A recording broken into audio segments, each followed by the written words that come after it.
آیا کرو کبھی کبھی قبرستان، زور القبور، اے میری امت کے لوگوں قبرستان جایا کرو، فَإِنَّهَا تُذَكِّرُكُمُ الْآخِرَةَ، قبرستان جاؤ گے، مرے ہوئے لوگوں کی قبروں کو دیکھو گے، جب مردہ لوگوں کے گھروں کو، ان کی قبروں کو دیکھو گے، تمہیں آخرت کی یاد آئے گی، تمہیں اپنا انجام یاد آئے گا۔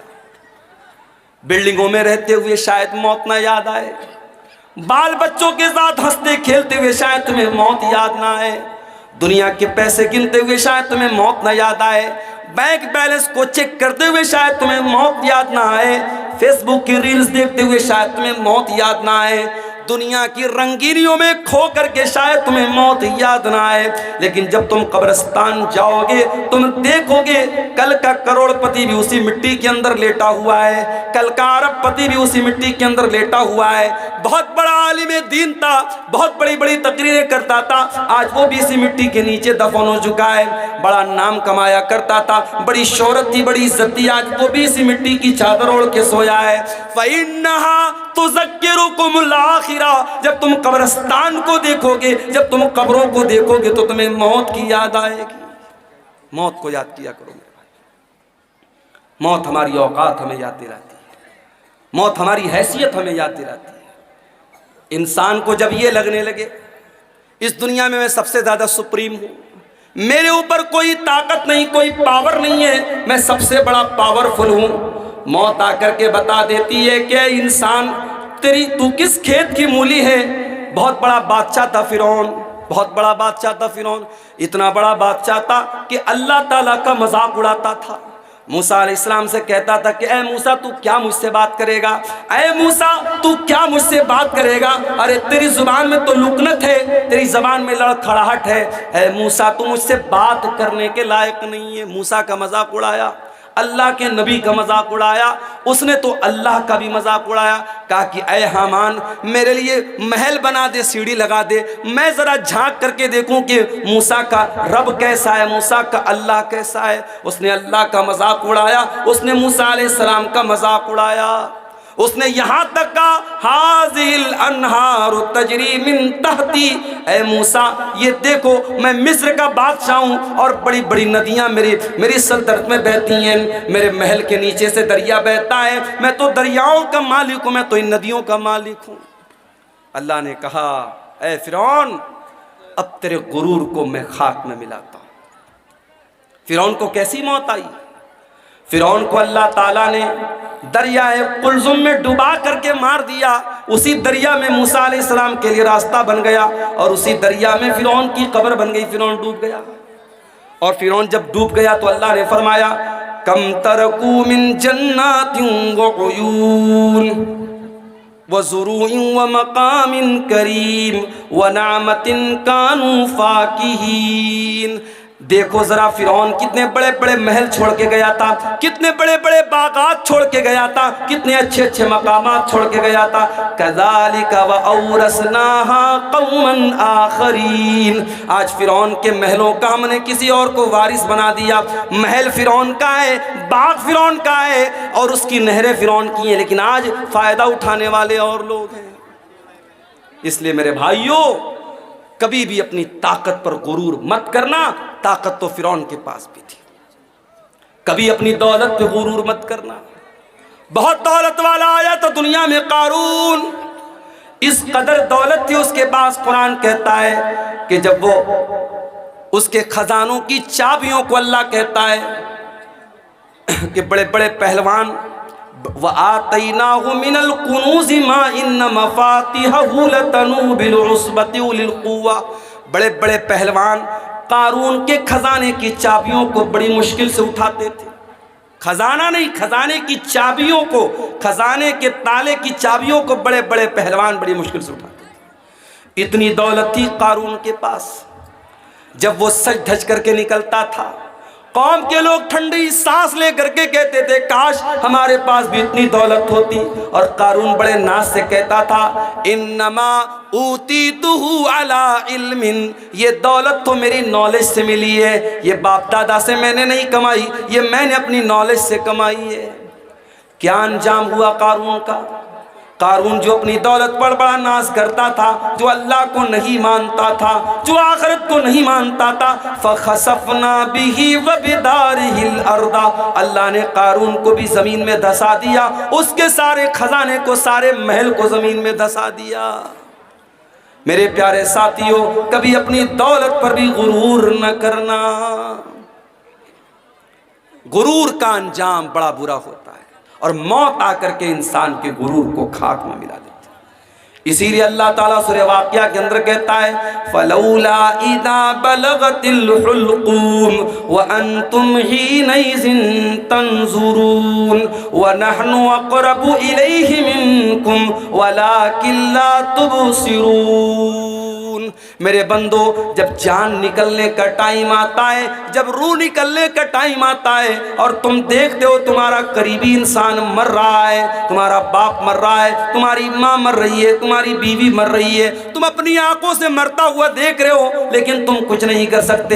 فَلَوْلَا إِن كُنتُمْ غَيْرَ مَدِينِينَ تَرْجِعُونَهَا إِن كُنتُمْ صَادِقِينَ، اگر تم کو یہ لگتا ہے کہ تمہارے اوپر کسی کا کنٹرول نہیں ہے، کسی کا پاور نہیں ہے، کسی کی طاقت نہیں ہے، تو ذرا تم مرنے والے کو موت سے بچا کر کے دکھا دو۔ مرنا تو ہے میرے بھائی، اور موت آئے گی، ہم بچ نہیں سکتے، بچ نہیں سکتے ہیں۔ ہم شیش محل میں بھی جا کے اپنے آپ کو قید کر لیں، اللہ کہتا ہے یدرککم الموت ولو کنتم فی بروج مشیدہ، اگر تم سیسا پلائی ہوئی دیوار، اگر تم لوہے کو پگھلا کر کے دیوار میں پیک کر دو اپنے آپ کو، وہاں پر بھی تم کو موت آئے گی، موت کا فرشتہ وہاں بھی تم کو آ کر کے تم کو پکڑ لے گا، تم اللہ کی پکڑ سے نہیں بچ سکتے میرے بھائی۔